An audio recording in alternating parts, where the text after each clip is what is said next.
नमस्ते दोस्तों, कैसे हैं आप सब लोग। उम्मीद करती हूँ अच्छे से होंगे। कमलास चैनल में आप सभी का बहुत बहुत स्वागत है। तो चलिए, आज मैं आई हूँ और एक कहानी के साथ। उम्मीद करती हूँ आपको ये कहानी अच्छी लगेगी।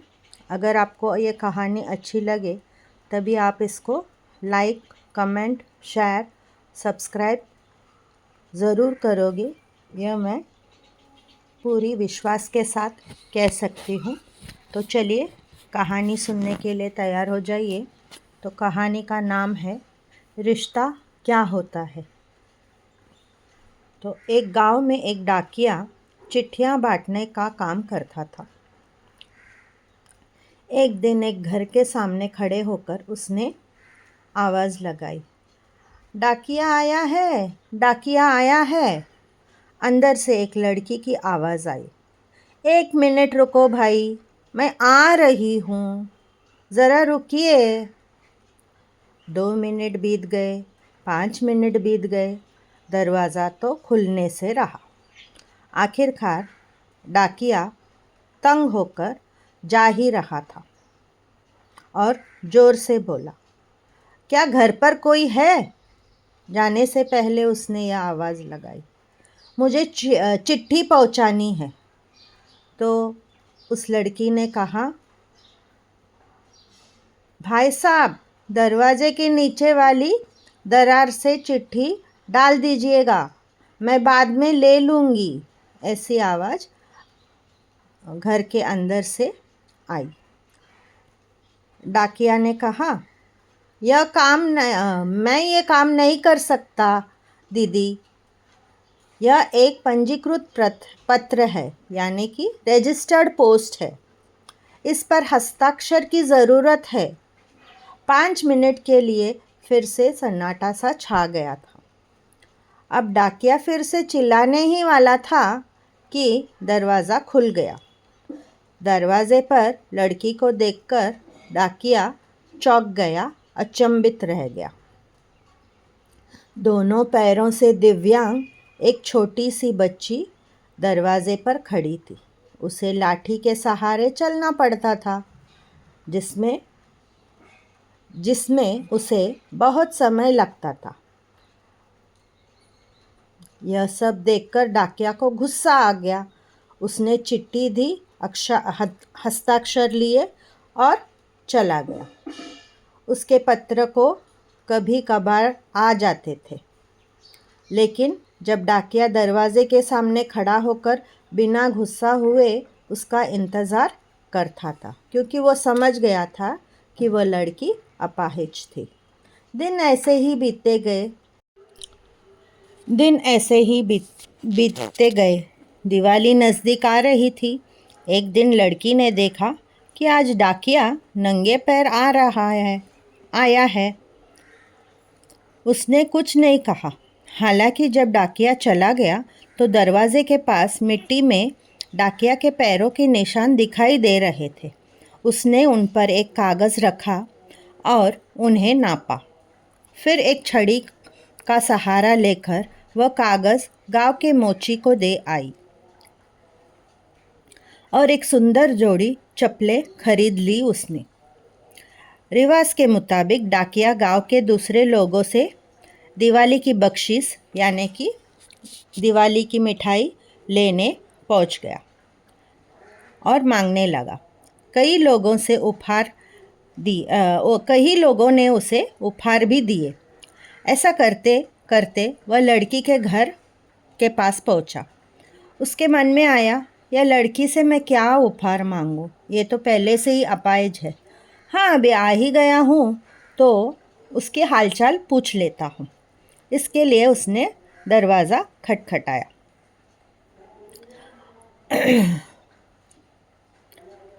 लड़की ने दरवाज़ा खोला।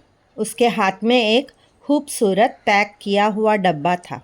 उसने उसे देते हुए कहा, भाई, ये मेरी तरफ से एक तोहफा है, लेकिन घर में जाके ही इस डिब्बा को खोलना।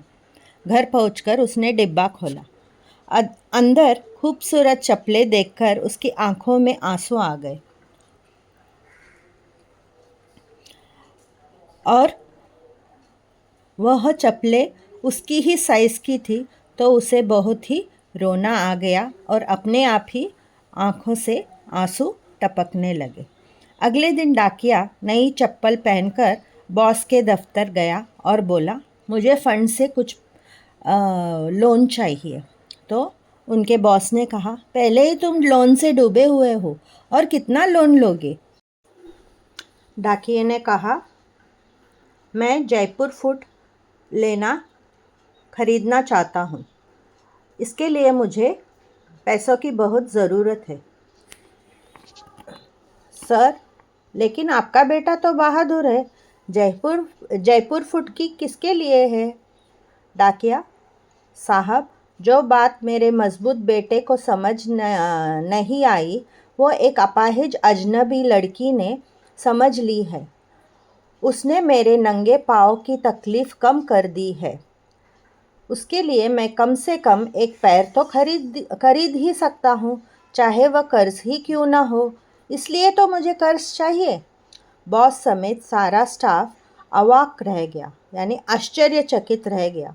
सब अचंभित रह गए और सोच में पड़ गए। रिश्ते सिर्फ खून से नहीं होते हैं, रिश्तेदारी का एहसास खून में होना ही चाहिए। इससे कोई फ़र्क नहीं पड़ता कि आप किसी को अपना रिश्तेदार मानते हैं या नहीं, भले ही वो आपके परिवार का न हो। तो कैसी लगी कहानी आपको? तो चलिए, यही कहानी हम संस्कृत में सुनते हैं। संबंधम किम। कस्मिंचित् ग्रामे डाकपालः पत्राणि प्रयच्छति स्म। एकदा गृहस्य पुरतः स्थित्वा डाकपालः अन्तः एकस्या बालिकायाः स्वः आगतः, यत्किञ्चित् निमेषं तिष्ठतु, अहम् आगच्छामि इति। 2 निमेषौ व्यतीताः, 5 निमेषाः व्यतीताः, द्वारं न उद्घाटितम्। अन्ते डाकपालः क्लिष्टः अभवत्।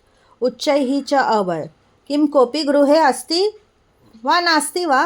अहं पत्रं प्रदातुम् इच्छामि।